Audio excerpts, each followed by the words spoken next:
Hello, everybody, and thank you for joining me today. My name is Keith Mondillo, and I've been an NCAA head coach and director of athletics for over 30 years. I've built programs, mentored athletes, and helped hundreds of families succeed in the recruiting process across all divisions of the NCAA.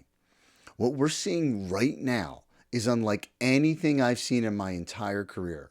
And this isn't just my opinion, this is coming straight from the top. In a recent interview with the Boston Globe, NCAA President Charlie Baker outlined what could be one of the most dramatic overhauls in the history of the NCAA in college sports. This isn't just an update, it's a wake up call.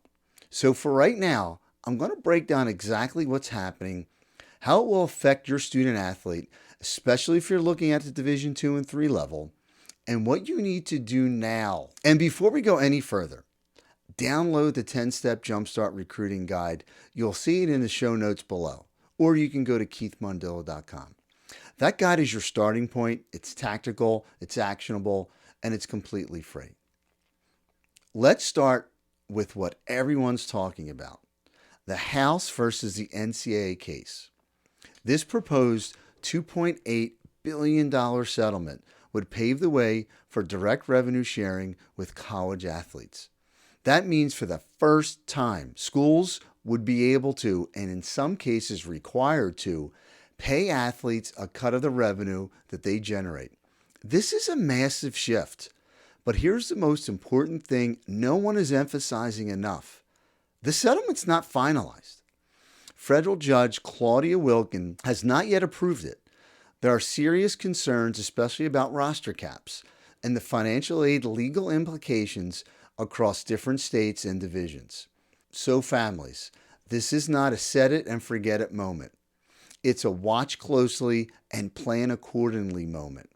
If this goes through, programs may be allowed to share up to 22% of the revenue with athletes, potentially reshaping who gets recruited, who gets paid, and who gets left out.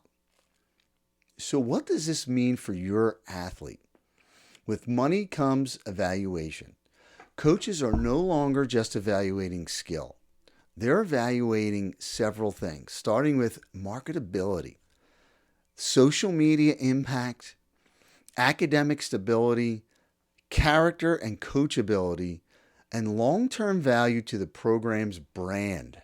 Scholarships are going to get tighter.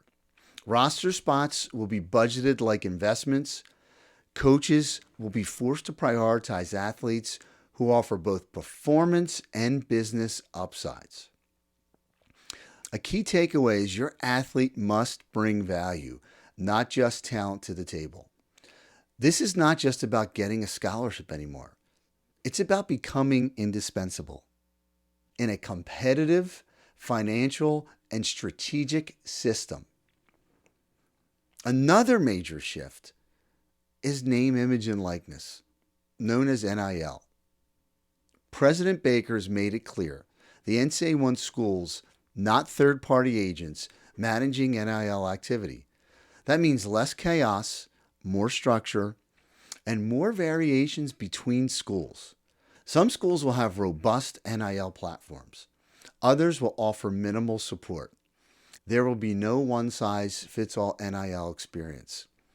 What families must do is ask, does the school have an NIL infrastructure? You got to do your research. Who's managing it? Compliance or a collective? And then verify. Are freshmen benefiting or just top juniors and seniors? If you're banking on NIL to offset tuition, you must start asking the hard questions.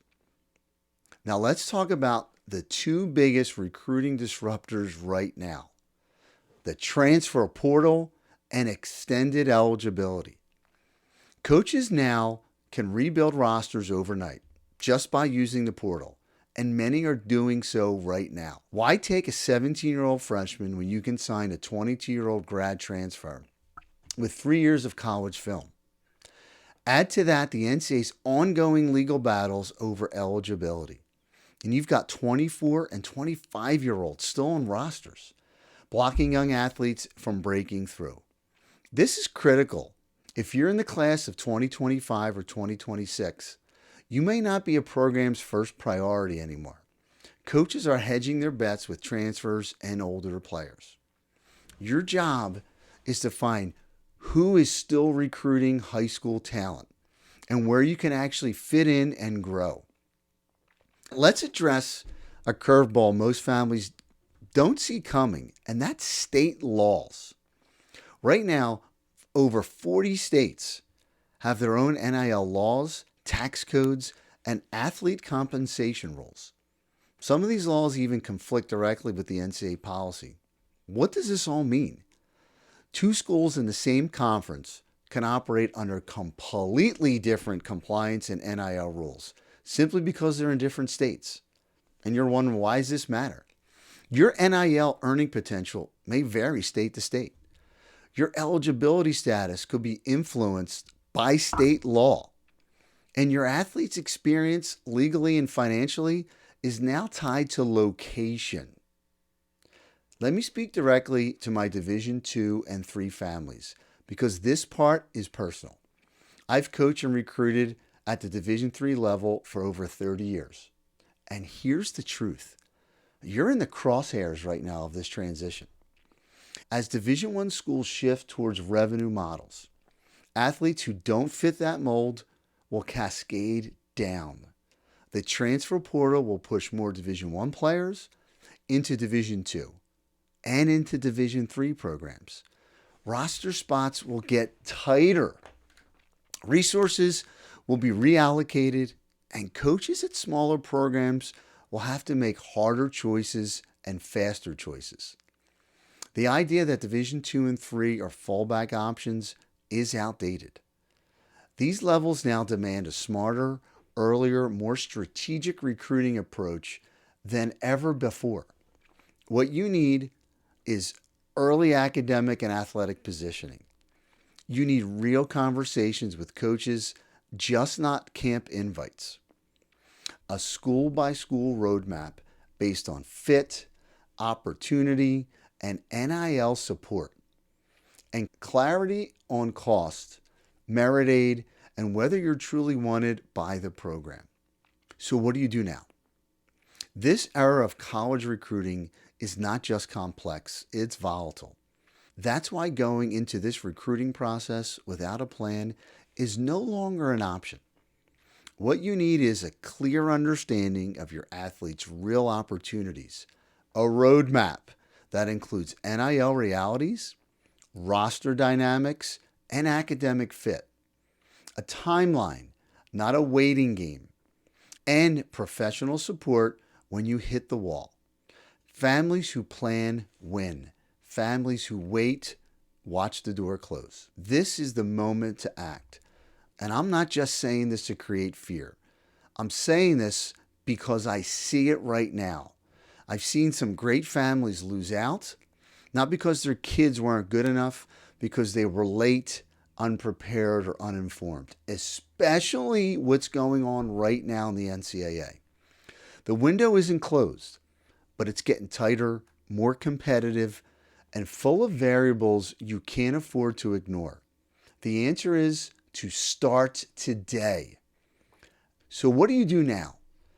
Go and download the 10-step Jumpstart Guide. It's free. It'll get you started on this process, and you can take action now. And then second, go look at the Parents Recruiting Survival Guide. Again, I've attached it in the show notes and I've attached it to the comments. It's a deeper dive into timelines, contacts, NIL evaluation, and campus fit. And if you need more support, please go to keithmondillo.com and see if there's a way that I can help you navigate this process. Follow us on social media for weekly updates. This landscape changes monthly, if not weekly, and I'll help you stay ahead of it.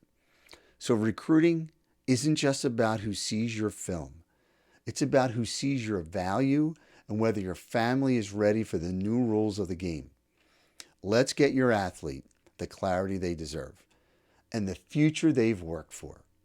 Take care, and I look forward to helping you in the future.